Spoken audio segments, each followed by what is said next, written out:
Así inicia Es Noticia, Noticia en Profundidad. Qué placer acompañarles. Soy Tatiana Pérez, les saludo desde nuestra sede central en Caracas, en Venezuela. A partir de este momento, en la próxima hora, tenemos 3 temas que son noticia. Primero, como siempre, desplegados en titulares, en Noticia Ecuador. 3 días de duelo nacional tras el asesinato del candidato a la presidencia, Fernando Villavicencio. Estado de excepción que incluye la militarización del país. Se mantiene la fecha de las elecciones. En tanto, hay más preguntas que respuestas sobre las fallas sobre su seguridad. ¿Se trató de un crimen de Estado? Vamos a analizarlo. En Noticia Venezuela. Venezuela no ha renunciado ni renunciará a la lucha por recuperar el dinero que le pertenece a los y las venezolanas.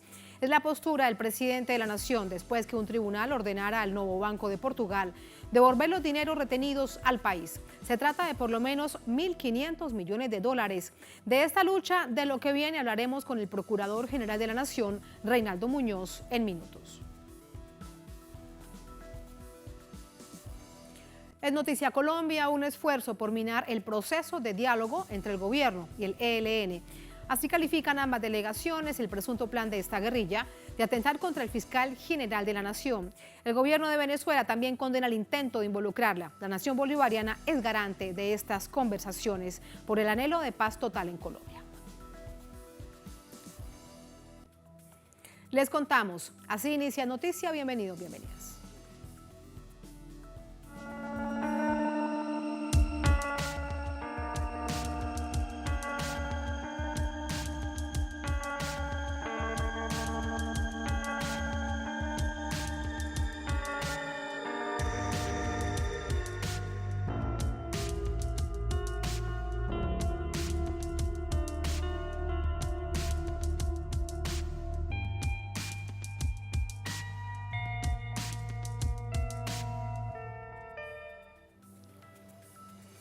En Noticia Ecuador, tras el asesinato del candidato a la presidencia, Fernando Villavicencio, fluyen las informaciones sobre el crimen y son diversas las medidas que adopta el gobierno del presidente Guillermo Lasso. Vamos a verlo.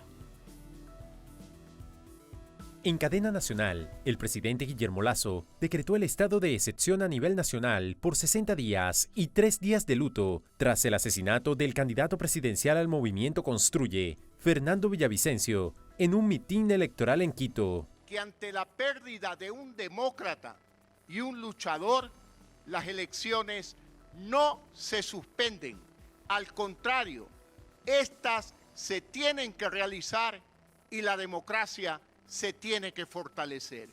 Diana Atamaín, titular del Consejo Nacional Electoral, garantizó redoblar la seguridad durante los comicios e instó a la ciudadanía a cumplir con el ejercicio electoral. Invitamos a la ciudadanía a acudir a votar, porque con el apoyo de las Fuerzas Armadas y la Policía Nacional garantizamos que estos comicios se realicen con seguridad, con tranquilidad y podamos decidir en las urnas a las nuevas autoridades para las cuales estamos convocados a elegir. En esta línea, Atamaín indicó que el reemplazo de los candidatos fallecidos puede efectuarse hasta antes de la elección y que los votos serán computados al reemplazo. Las medidas ocurren ante la conmoción y molestia por parte de la ciudadanía ante la situación de inseguridad que vive el país. Realmente la seguridad está terrible, no solo a nivel de calles, sino a nivel de extorsiones, seguridad informática. Tenemos un déficit de seguridad que ha alcanzado los niveles muy sobre encima de Latinoamérica, ¿no? Al tiempo que candidatos presidenciales, Luisa González, Yacu Pérez, Jan Topic y Otto Sonnenholzner, suspendieron sus campañas electorales como muestra de respeto ante lo ocurrido. En este contexto, las reacciones internacionales no se hicieron esperar. El alto comisionado de Naciones Unidas para los Derechos Humanos, Volker Turk, calificó el homicidio de Villavicencio una seria amenaza al proceso electoral y a la capacidad de la población para expresar su voluntad democrática. Por su parte, líderes políticos como el presidente de México, Andrés Manuel López Obrador, y el presidente de Venezuela, Nicolás Maduro, emitieron sus condolencias. Allá en Quito, qué dolor, cómo las bandas criminales, narcotraficantes, se han apoderado de parte de la sociedad y agreden nuestra solidaridad con los familiares del candidato presidencial vilmente asesinado en la noche de ayer.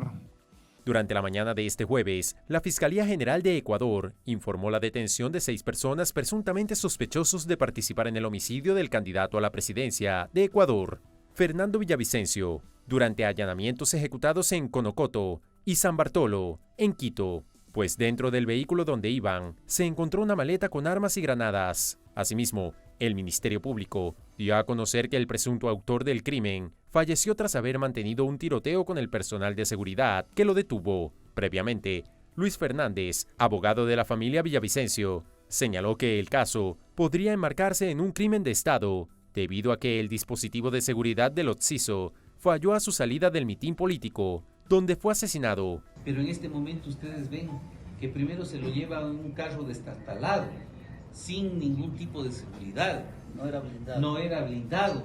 Y así el carro mismo, era de la policía. Sí, y lo mismo, mire que ni siquiera hubo un cerco policial que custodie. Es decir, nos dejan muchísimas dudas que este asesinato contra Fernando Villavicencio sea un crimen de Estado. A su vez, anunció que después de conversaciones con la familia, se analizarán las respectivas acciones legales. Desde hace más de 2 años, se ha recrudecido la violencia en Ecuador y se hacen frecuentes las noticias de asesinatos a manos de sicarios o de matanzas a cargos de bandas criminales. El asesinato del periodista y ex asambleísta se suma a otros recientes, como los atentados contra el alcalde de Manta, Agustín Intriago, y de un candidato a asambleísta por la provincia de Esmeraldas, fronteriza con Colombia. Allí parte de los hechos de una jornada cargada de información extremadamente dolorosa para Ecuador, con el rechazo y con la condena internacional. ¿Qué es lo último? Le preguntamos a nuestra corresponsal en Quito, Elena Rodríguez. Elenita, adelante, buenas noches. Hola Tati, saludos para ti, para la audiencia de Telesur en América Latina y el mundo. Lo último es que el presidente Guillermo Lasso derogó el decreto ejecutivo que había emitido la madrugada de este jueves con respecto al estado de excepción. Fue reemplazado por otro en el que ya no se limita la libertad de reunión en el territorio nacional. Ha habido múltiples reacciones adversas, no solamente a este nuevo decreto, sino en realidad a todos los decretos ejecutivos que establecen el estado de excepción, pues hay el sentimiento de la población, los analistas así lo expresan también, de que estos estados de excepción no han logrado frenar esta ola de criminalidad que ya ven ustedes cuáles han sido las consecuencias. El clímax de esta violencia se ha sentido con el asesinato al candidato a la presidencia de Ecuador, Fernando Villavicencio. Les podemos contar también que, como ustedes ya reseñaban,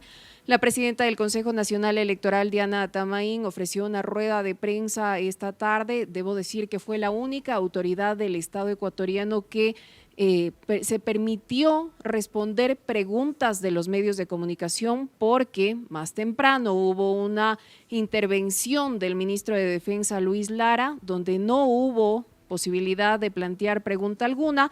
Tampoco en la declaración de prensa efectuada por el ministro del Interior, Juan Zapata, y el comandante general de la policía, Fausto Salinas. La presidenta del Consejo Nacional Electoral sí que respondió a los cuestionamientos que teníamos los periodistas con respecto a las decisiones del órgano electoral de cara a las elecciones que ratificó. Se celebrarán este próximo 20 de agosto. Asimismo, dijo que los eventos electorales planificados en el cronograma se cumplirán sin que haya la posibilidad de que sean movidos, de que las fechas sean movidas. El próximo es el debate presidencial contemplado para el próximo 13 de agosto, para este domingo, cuando los candidatos deben acudir para debatir y presentar sus planes de gobierno y responder también las preguntas, los cuestionamientos formulados por el Consejo Nacional de Debates. Debemos decir también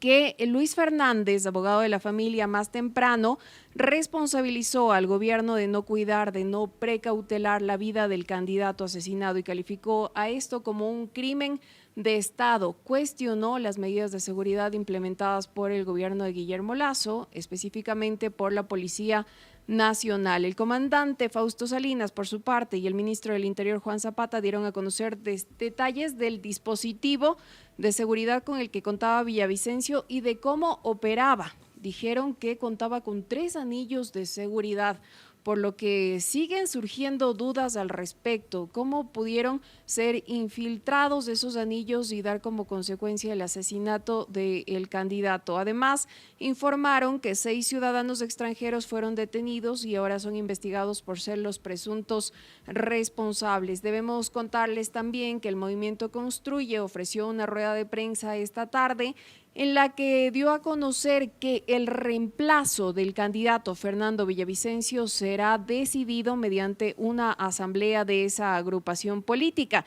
y que decidieron que este domingo 13 de agosto nadie asista al debate presidencial organizado por el Consejo Nacional Electoral. Al respecto, debemos comentarles también y contextualizar que el Código de la Democracia establece que este debate es obligatorio, pero la presidenta Diana Tamaín aclaró que como la agrupación política todavía no ha decidido quién será el reemplazo de Fernando Villavicencio, no se puede aplicar las sanciones. Este reemplazo deberá ser anunciado antes del 20 de agosto, día en el que más de 13.4 millones de ecuatorianos acudirán a las urnas para elegir presidente, vicepresidente y también desarrollar las elecciones legislativas. Completo el reporte, Elena, gracias. Tantas cosas que pasan tan rápidamente en estas últimas 24 horas y que veremos en los próximos días. Muchas gracias. Buenas noches, hasta mañana. Buenas noches. Buenas noches. Así vamos a entrar con el análisis. Para ello nos acompaña Joselito Argüello, es abogado, exfiscal, doctor en jurisprudencia, PhD en ciencias jurídicas, políticas, magíster en criminología, especialista en derecho penal y justicia indígena. Nos acompaña desde Guayaquil, en Ecuador. Doctor Argüello, buenas noches. ¿Cómo está? Buenas noches. ¿Cómo está? Buenas noches. Qué gusto escucharles y definitivamente consternados, ¿no? El presidente Guillermo Lasso, ante este infausto hecho, lo primero que hace es extender su solidaridad a los deudos con el pésame correspondiente a través de vía Twitter.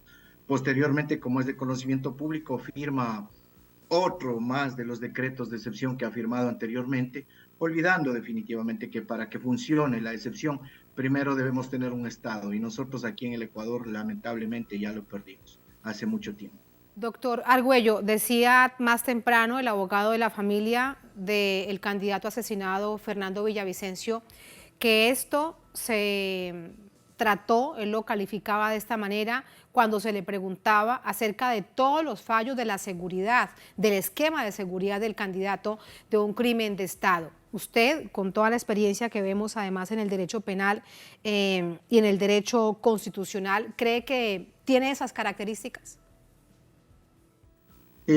Bueno, definitivamente estamos convencidos nosotros que lastimosamente ciertos grupos de poder que se encargaron de beneficiar y que definitivamente pensaron que nunca la violencia les iba a afectar a ellos, pues definitivamente hoy ya vemos que la afectación no solamente es para la gente pobre, sino también para la gente que de pronto tiene otro tipo de intereses.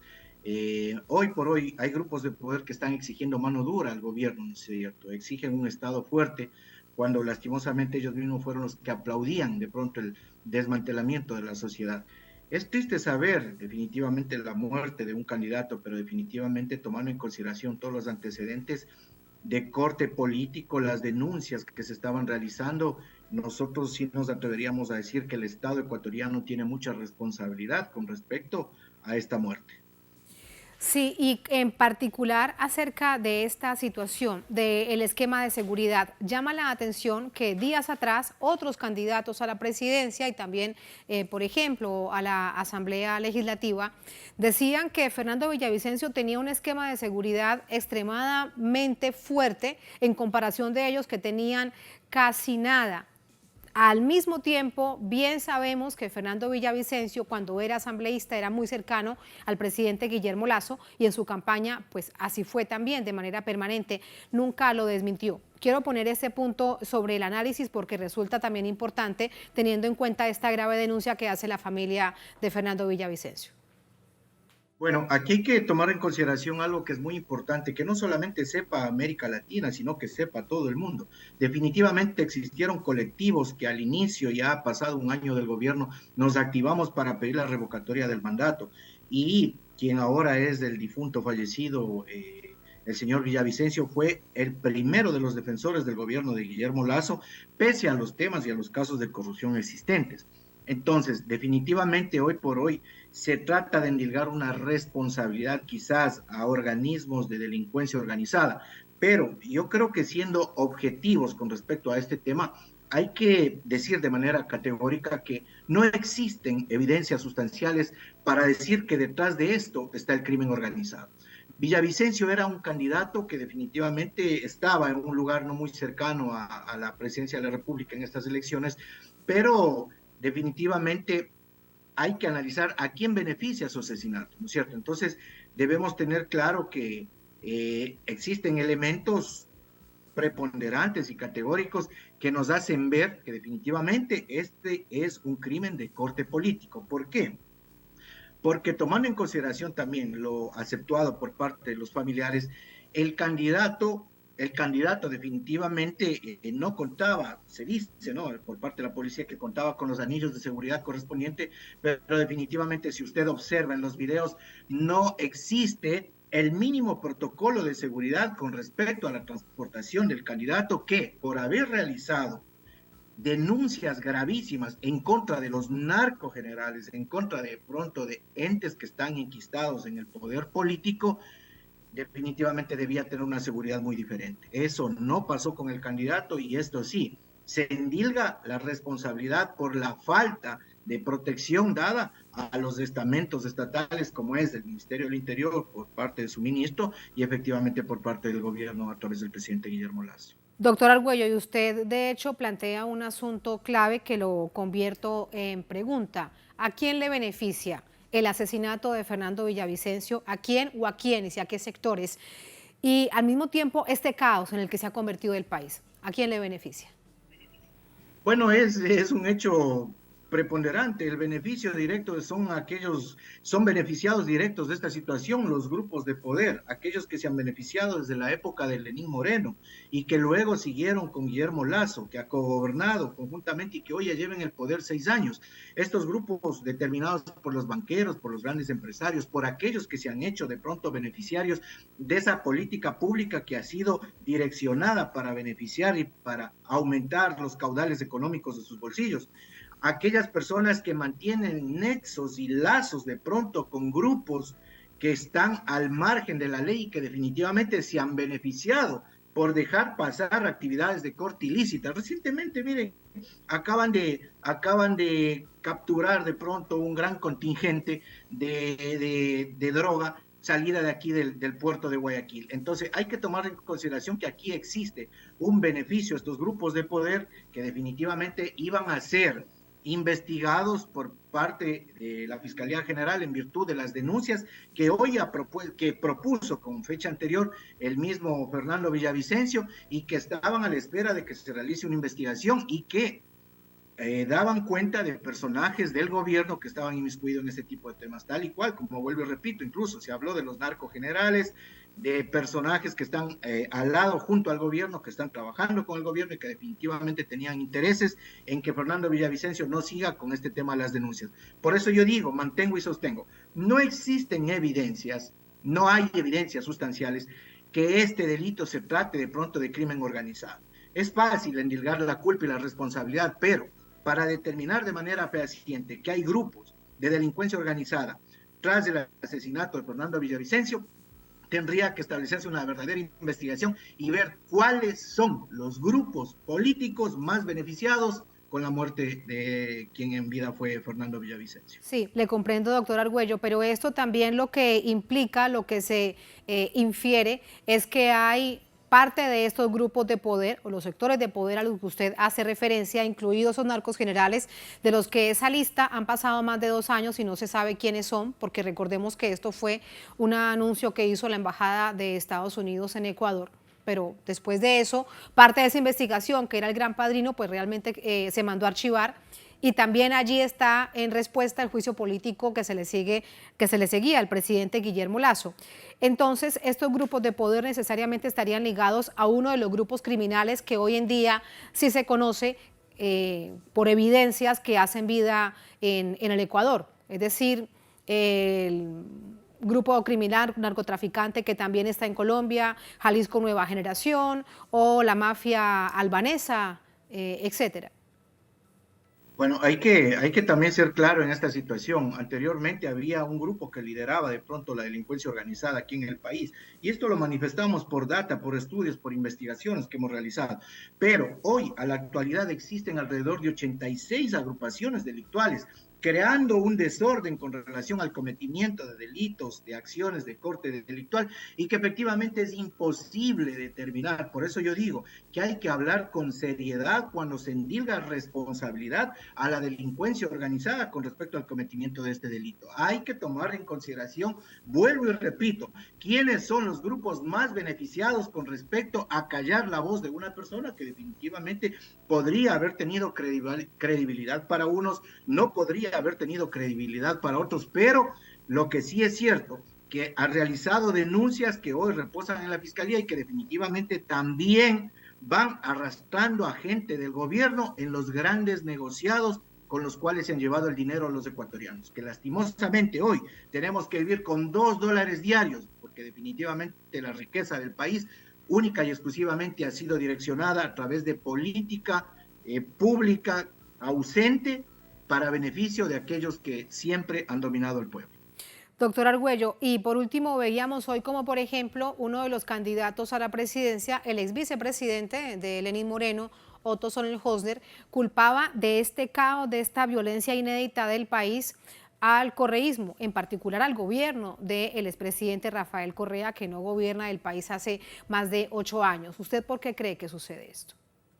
Bueno, aquí hay una confrontación de pronto de ideas con respecto, bueno, hay una carencia de propuestas dentro del ámbito político por parte de los candidatos, y la diatriba, la culpa de pronto de lo que pasa en el país, lastimosamente siempre ha sido para Correa, ¿no? Esa es la muletilla que todos los políticos de derecha infieren en contra de Rafael Correa, pero como usted dice, Rafael Correa está fuera del gobierno desde hace muchísimo tiempo atrás, y definitivamente hay gente que está cuestionada en un gobierno anterior, como fue el gobierno de Lenín Moreno, donde hubo grandes escándalos que denunciamos los sectores que nos dedicamos de pronto al activismo social, como es el escándalo de los hospitales, los sobreprecios, las fundas de los cadáveres, ese tipo de cosas, donde de manera categórica tengo que decir y afirmar con la valentía del caso, cueste lo que nos cueste, que definitivamente estaban inmersos, incluidos gente que pertenecía al gobierno de Lenín Moreno, como en este caso es el mismo Otto Sonnenhösner, cuando destapamos a través de las denuncias pertinentes, a través del colectivo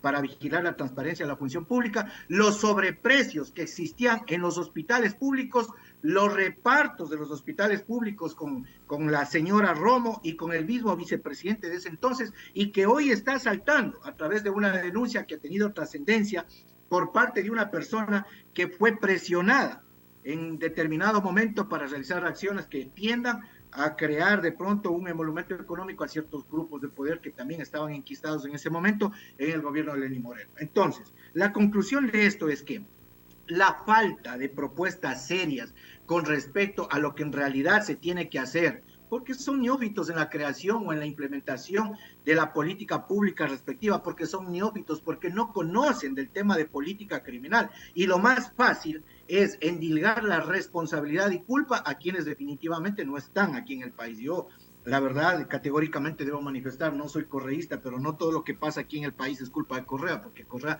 no está aquí en el país, y definitivamente la culpa de lo que sucede aquí son los 6 años de desgobierno que ha habido con Lenín Moreno, con el mismo Guillermo Lasso, que ha venido cogobernando anteriormente con Lenín Moreno y que definitivamente no ha tenido un ápice de conciencia para poder manejar el país, porque primeramente se vistió de feminista, de animalista, de estadista, de tratadista, y simple y llanamente no tuvo esa capacidad cognitiva de pronto y estadística para manejar un país que se le fue de las manos. Y es por eso que lastimosamente la ciudadanía ecuatoriana hoy por hoy puede ser sujeto nuevamente a engaño por parte de una derecha rancia y oligárquica y que pretende de pronto endilgar la culpa a otras personas y no proponer acciones concretas de política criminal, de política pública que tiendan a reparar ese sentimiento roto que tenemos los ecuatorianos por todo este tipo de cosas, porque evidentemente hemos sido una sociedad pacífica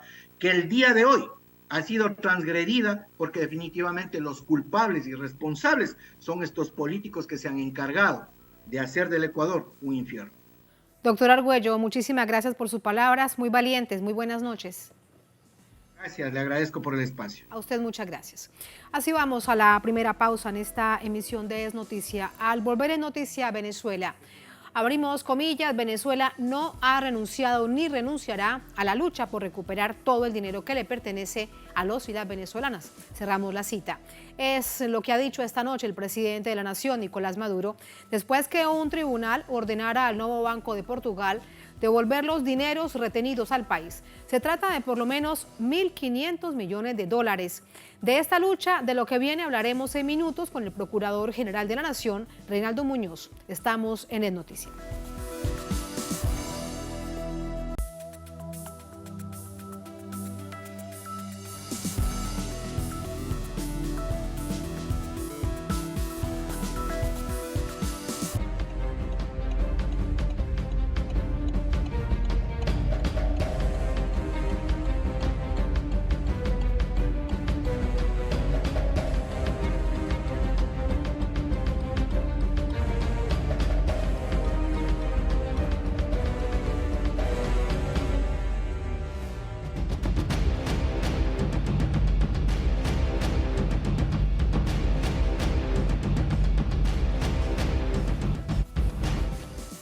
En Noticia Venezuela, el gobierno nacional expresa su satisfacción tras la orden judicial que obliga al banco portugués Novo Bank de devolver 1.500 millones de dólares al país. Vamos a ver lo que significa este logro en la lucha del Ejecutivo Nacional por la recuperación de sus recursos. Venezuela registra un nuevo triunfo ante el secuestro de activos nacionales, tras las acciones de piratería emprendidas desde los poderes hegemónicos. El pasado 8 de agosto, el Tribunal Judicial de Portugal ordenó a la entidad financiera Novo Banco reembolsar al gobierno del presidente Nicolás Maduro un monto de 1.500 millones de dólares estadounidenses. La sentencia establece que los fondos deben ser devueltos a las cuentas del Banco de Desarrollo Económico y Social de Venezuela, Bandes, Banco Bandes Uruguay S.A., Petróleos de Venezuela S.A., PDVSA Petróleo S.A., Petrocedeño, PDVSA Service BV, Petromonagas S.A., Petropiar S.A. y Bariben S.A., entidades adscritas al Ejecutivo Nacional. A través de un comunicado oficial, el gobierno bolivariano celebró la decisión de la Corte, pues constituye una contundente victoria del pueblo venezolano frente a la estrategia del desconocimiento de la institucionalidad republicana, con el propósito de apropiarse de recursos de la nación y causar sufrimiento a la población. Bueno, ahí se dio la decisión en Portugal, una decisión de un tribunal apegado a la justicia, a la ley internacional. Ahí está. Venezuela no ha renunciado ni renunciará a luchar por rescatar todo el dinero que le pertenece a los venezolanos, todos los activos que le pertenecen a los venezolanos. No hemos renunciado ni renunciaremos. Altos funcionarios gubernamentales, diplomáticos y figuras políticas nacionales reaccionaron ante la noticia. El viceministro de Políticas Antibloqueo, William Castillo, aseguró a través de su cuenta de redes sociales que la decisión de la Corte portuguesa representa una victoria para el país, avanzando en el proceso de reconocimiento de las legítimas peticiones nacionales y el derecho de disponer de un patrimonio criminalmente bloqueado. Lo propio hizo el canciller de la República, Iván Gil, quien afirmó que es una batalla ganada en una lucha por la recuperación de los recursos que fueron secuestrados por el imperialismo estadounidense. Algunos representantes de la ala democrática de las oposiciones también se pronunciaron ante el hecho, entre ellos el diputado de la Asamblea Nacional, Luis Eduardo Martínez, quien instó a las entidades internacionales a liberar los activos del país secuestrados ilegalmente. Finalmente, exhortamos a los gobiernos que mantienen recursos en el extranjero retenidos cercanos a los 20.000 millones de dólares, que sigan el ejemplo de Portugal y que entiendan de una vez por todas que esos activos y esos recursos son del pueblo todo de Venezuela y como tal no pueden seguir siendo retenidos ilegalmente en distintas instancias extranjeras. El dinero fue retenido en Portugal tras el reconocimiento por partes de Washington y sus aliados del exdiputado opositor Juan Guaidó como supuesto presidente interino del país. Ese mismo año, el mandatario nacional solicitó a las autoridades portuguesas pronunciarse al respecto, pues los recursos estaban destinados a la compra de medicinas y alimentos, ante las sanciones impuestas por la Casa Blanca en ese momento. Durante la pandemia de la COVID-19, el Ejecutivo Nacional volvió a solicitar el reembolso de los recursos para la compra de vacunas, misma que fueron negadas. En febrero de 2021, desde el seno de la Organización de Naciones Unidas, se solicitó a los bancos internacionales, incluidos los de Portugal, descongelar los activos venezolanos para que pudieran satisfacer las necesidades humanitarias de la población. Sin embargo, Novo Banco alegó que la decisión de liberar estaba en la Corte. Son más de 24.000 millones de dólares de recursos confiscados en el exterior, monto que dejó de percibir el pueblo venezolano a lo largo de los 8 años de ilegal bloqueo. El 54,7% de las medidas coercitivas unilaterales provienen de Estados Unidos, 14,2% de Canadá y 7,2% de la Unión Europea. Esta decisión de un tribunal que ordena a este Banco de Portugal, al Novo Banco, entregar esta millonaria suma que le pertenece a los y las venezolanas, ¿qué significa? ¿Qué viene ahora? Aparte, como lo planteábamos en titulares. Se lo preguntamos a Reinaldo Muñoz Pedrosa, Procurador General de Venezuela, de la República Bolivariana de Venezuela. Procurador, bienvenido. Buenas noches, ¿cómo está? Buenas noches, gracias, Tatiana. Gracias por la invitación. Gracias a usted por acompañarnos. Gran placer estar aquí. Muchas gracias. Decía usted más temprano, de manera pública, que se trata de una victoria para el proceso jurídico que emprendió hace varios años el gobierno de Venezuela para recuperar lo que le pertenece. ¿Cuál es su visión acerca de este hecho en particular? Sí, definitivamente es así. Es una victoria extraordinaria, una gran victoria. En las próximas semanas y en los próximos meses vamos a ver cómo esta victoria puede ser aprovechada en favor de la República, incluso en otros procesos.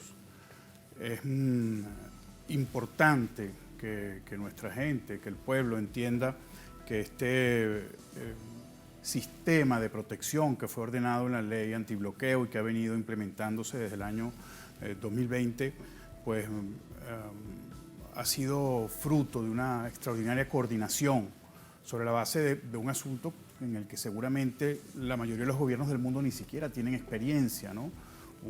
Una agresión multiforme como la que estamos viviendo. Al principio, por supuesto, uno debe reconocer que sentimos cierto temor de cómo abordar un problema que no tenía antecedentes, al menos en el país y seguramente en la historia venezolana. Sin embargo, pudimos, como esta victoria demuestra, coordinarnos.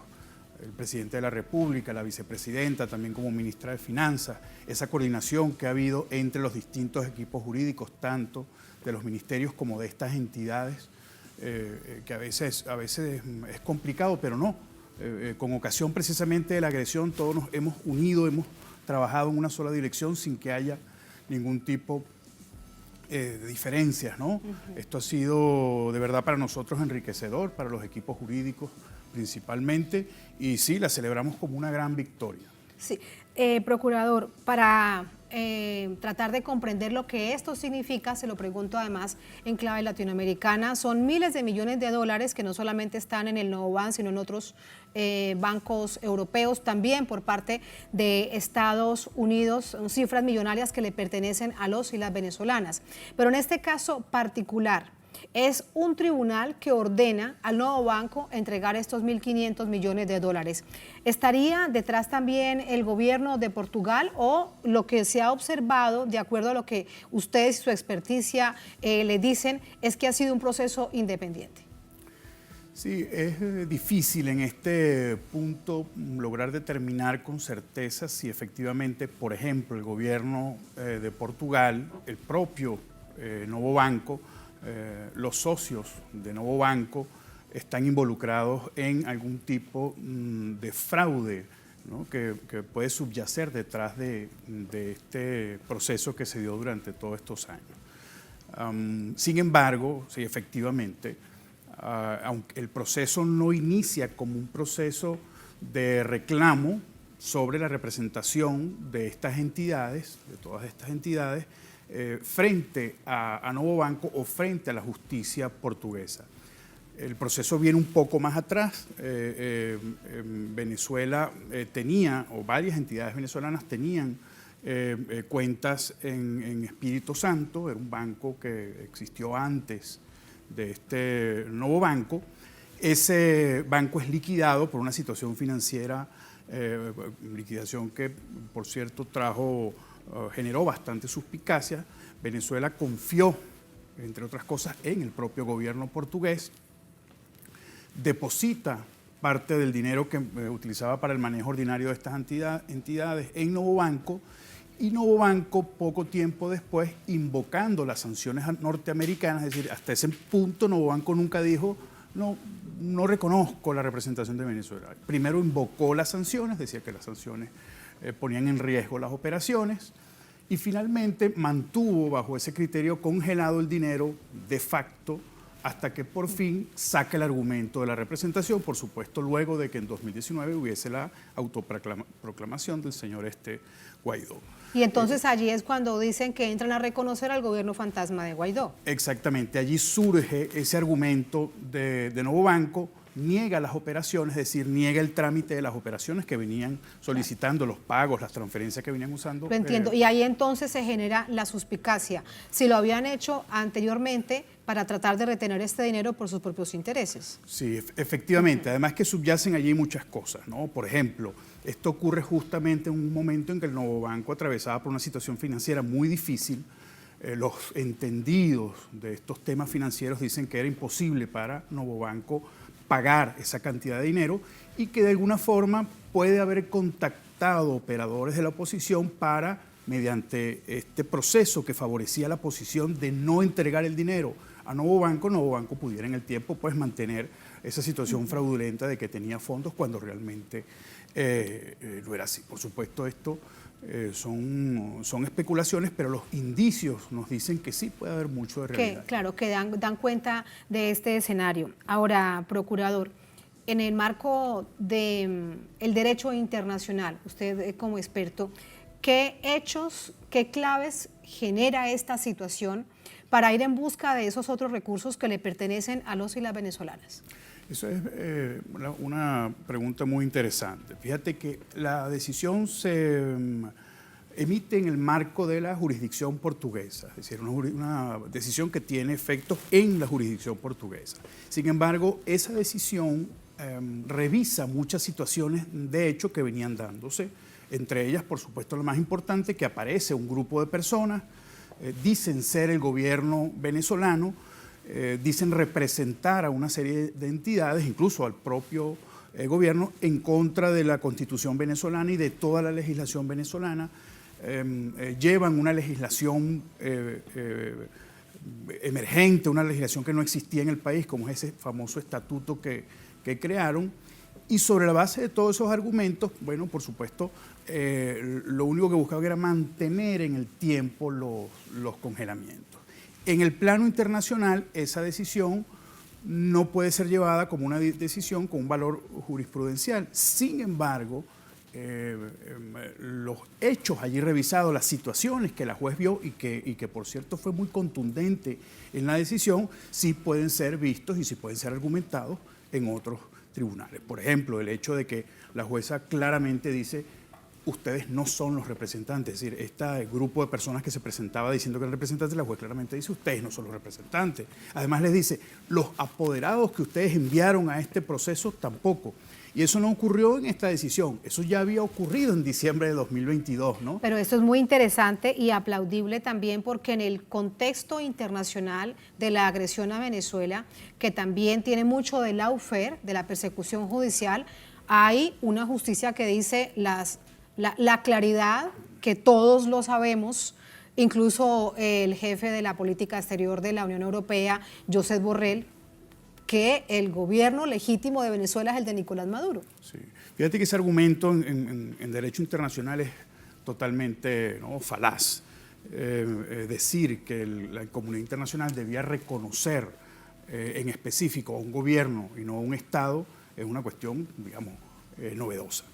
Toda la comunidad internacional, incluso después de estas famosas autoproclamaciones y estas autodenominaciones, seguía reconociendo al gobierno norteamericano, solo que desde el punto de vista mediático, desde el punto de vista comunicacional, hacían ver que reconocían una entidad distinta al gobierno que estaba efectivamente cumpliendo funciones en Venezuela, ¿no? Claro. Que es el gobierno y ha sido siempre el gobierno del presidente. El gobierno de Venezuela. Ahora, procurador, quiero hacer un poquitico de historia, pero de historia muy reciente. Parte de el tema central en la mesa de diálogo entre el gobierno de Venezuela, cuyo representante en esa mesa de diálogo es el presidente de la Asamblea Nacional, Jorge Rodríguez, y estas oposiciones en México, estaba que todos estos dineros, le quiero preguntar si estaba también incluido el de Nuevo Banco, debían ir a un fondo que administraría Naciones Unidas para atender las necesidades básicas de los y las venezolanas. Medicamentos, el tema de las vacunas, por ejemplo, que estaba en plena pandemia y era fundamental para el país. Al final de cuentas, aunque ellos se comprometen, después pues no cumplen su palabra. Y es algo que ha denunciado de manera permanente Jorge Rodríguez. La pregunta es si ese dinero de Nuevo Banco estaba también allí incluido. Nosotros pensamos que no.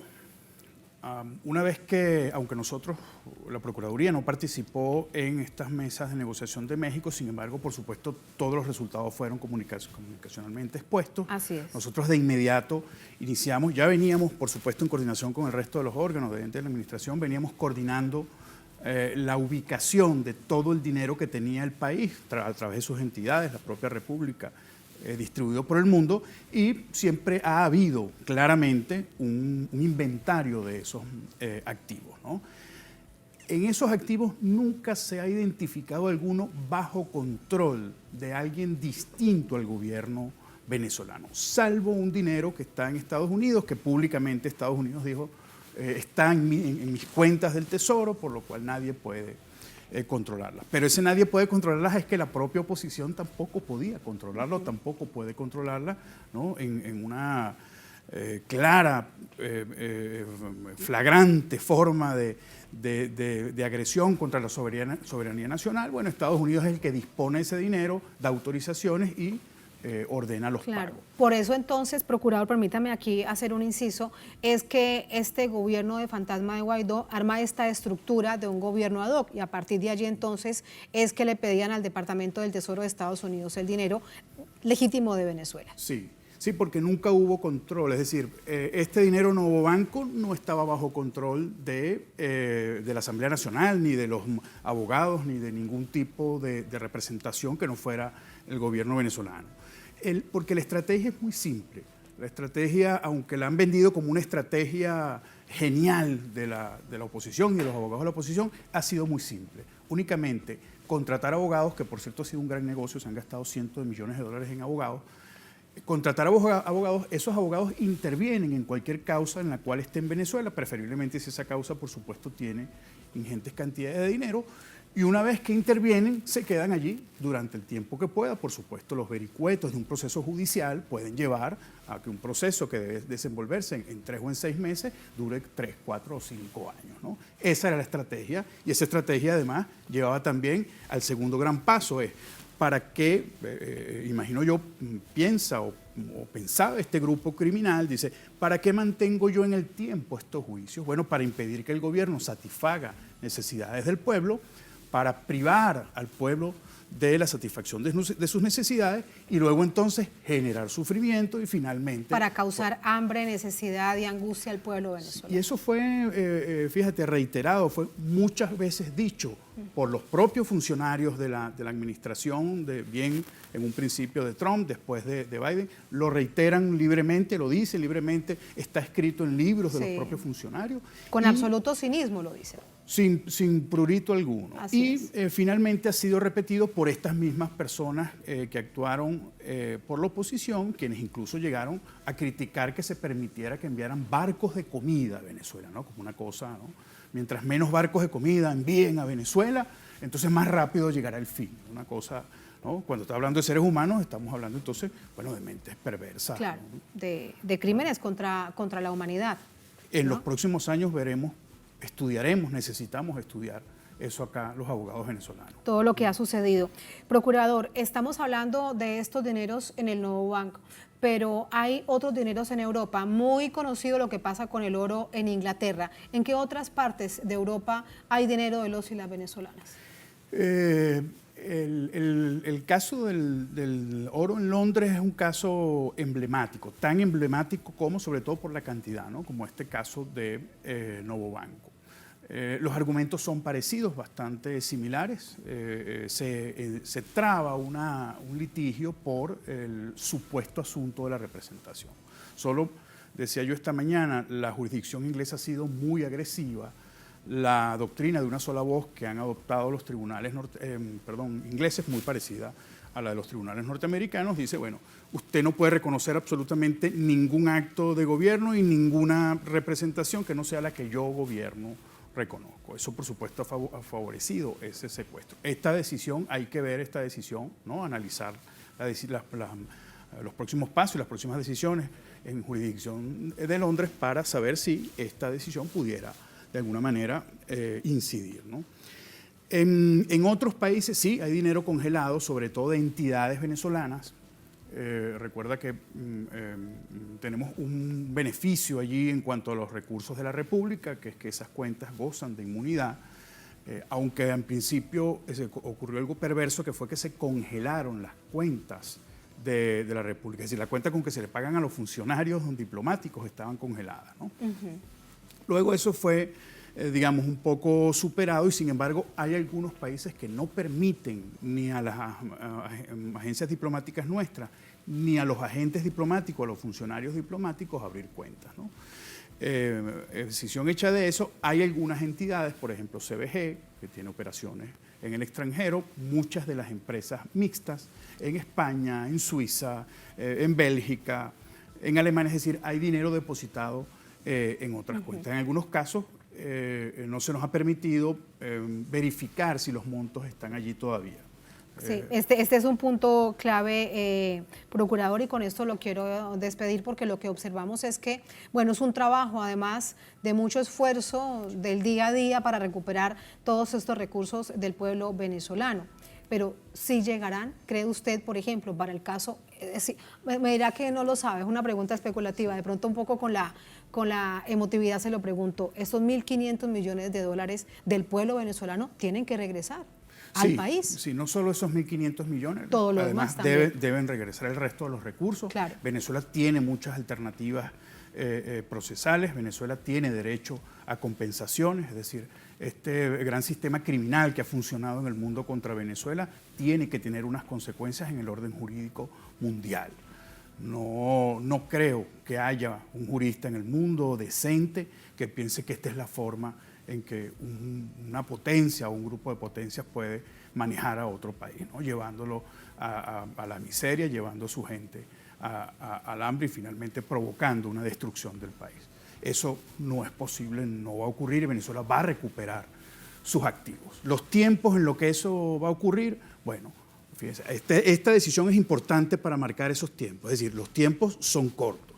Ahora, este grupo de personas seguirán trabajando con complicidad de otros países, de Estados Unidos, de Canadá, de Inglaterra, seguirán trabajando en complicidad con esos países para lograr que ese tiempo sea prolongado. Es decir, que pase un tiempo mayor en que nosotros logramos tener los recursos de vuelta en Venezuela para entonces no solo satisfacer las necesidades ingentes, las actuales de los venezolanos y de las venezolanas, sino además el derecho al desarrollo, ¿no? Convertir ese dinero en mucho más dinero. Es decir, hay una cantidad de cosas que están detrás de esto y que tienen que ver con la vida nacional, con el futuro del país, de la gente, ¿no?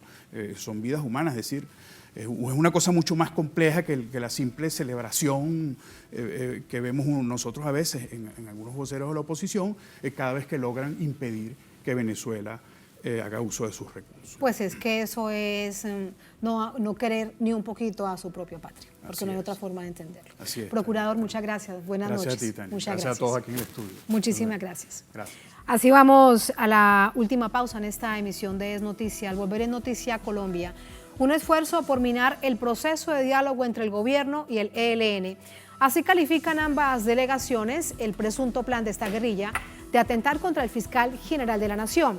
El gobierno de Venezuela también condena el intento de involucrarla. La Nación Bolivariana es garante de las conversaciones por ese anhelo de la paz total. Les contamos al volver. Estamos en Es Noticia.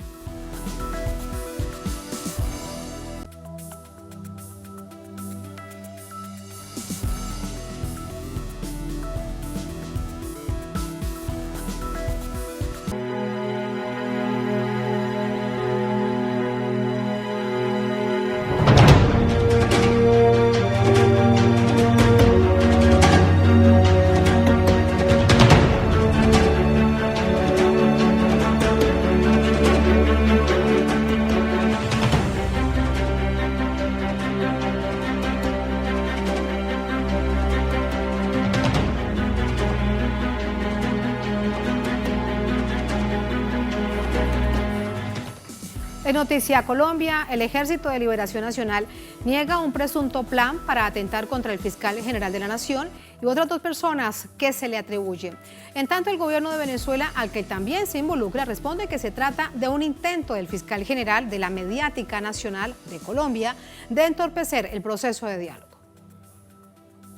Con un escandaloso titular, un medio de comunicación local asegura que el Ejército de Liberación Nacional no solamente tiene un plan para asesinar al fiscal general Francisco Barbosa, también a la senadora del Centro Democrático, María Fernanda Cabal, y al general Eduardo Zapateiro, excomandante del Ejército. El ELN lo desmintió a través de un comunicado este jueves, en el que afirma que dicha información hace parte de una estrategia mediática para restar credibilidad y generar dudas sobre el cumplimiento del cese al fuego acordado con el gobierno. La víspera, el grupo insurgente había negado la denuncia hecha por la Fiscalía sobre un plan contra Barbosa. El ELN aseguró que el fiscal trama un sabotaje al proceso de diálogo que se desarrolla con el gobierno. No es casual, dice la guerrilla, que el mismo día de la instalación de la participación de la sociedad en el proceso de paz y del cese al fuego, la Fiscalía lanzara la noticia que involucra al hijo del presidente Gustavo Petro.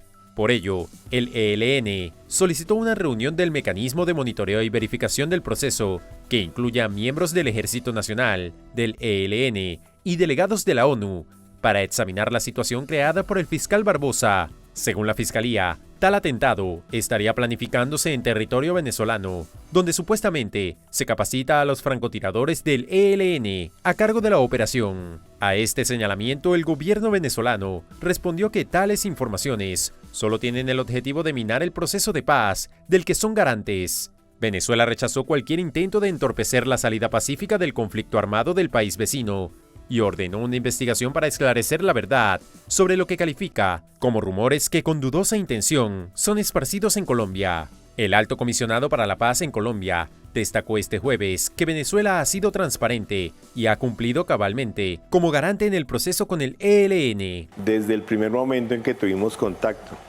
frente al asunto de participación como garante en el ejercicio propio de su rol con el Ejército de Liberación Nacional, ha sido transparente, ha cumplido cabalmente sus responsabilidades. Lo que la sociedad desconoce es que Venezuela, la República Bolivariana de Venezuela, además de tener un compromiso cierto con la construcción de la paz en Colombia, ha desarrollado toda una intervención conforme a los protocolos que fueron pactados durante el gobierno de Juan Manuel Santos. Tras la denuncia de la Fiscalía General, el ministro de Defensa, Iván Velázquez, junto con comandantes de la Fuerza Pública, se reunió con el fiscal Barbosa. Se determinó brindarle más protección y verificar las fuentes de la denuncia presentada.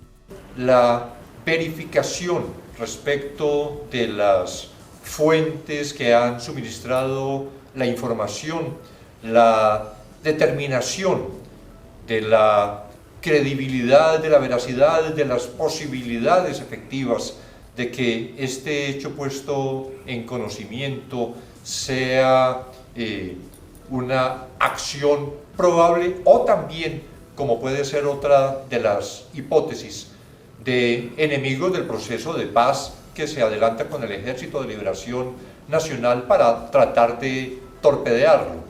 Para algunos analistas, se trata de un ejemplo más de la instrumentalización de la justicia por parte de la Fiscalía, con un propósito político de oposición. Ha utilizado una estrategia mediante la cual en cada momento que se está produciendo un hecho significativo en materia de avance del proceso de la paz total, el fiscal saca una argucia para desprestigiar el proceso, desprestigiar el gobierno y impedir de alguna manera que en la mentalidad de los colombianos avance la idea de que la paz es posible, urgente y necesaria. El proceder del fiscal Barbosa ante un hecho tan delicado también fue criticado por el pacto histórico. Hay un mecanismo donde está el Consejo de Seguridad de Naciones Unidas para verificar los incumplimientos en materia de el cese de hostilidades. ¿Por qué no se ha formalizado una denuncia también ante esa instancia? El fiscal debió primero hablar con las agencias de inteligencia del Estado, hablar con los organismos de control, con el ministro de Defensa, con el presidente, bueno, y no pues hacerlo de la manera que lo hizo, lanzando semejante pues bomba a la opinión pública, porque al parecer pues no hay un asidero cierto de esa información. Truncar la búsqueda de la paz total, bandera del gobierno Petro, es la forma en que la élite colombiana pretende proteger sus intereses guerreristas. Y ya se ha anunciado por parte de ambas delegaciones que comienza el cuarto ciclo de diálogo de paz en busca de esa anhelada paz por parte del gobierno del presidente Petro y el Ejército de Liberación Nacional. Así ponemos punto final a esta emisión de Noticia. Un placer como siempre. Hasta mañana, sigan con nosotros.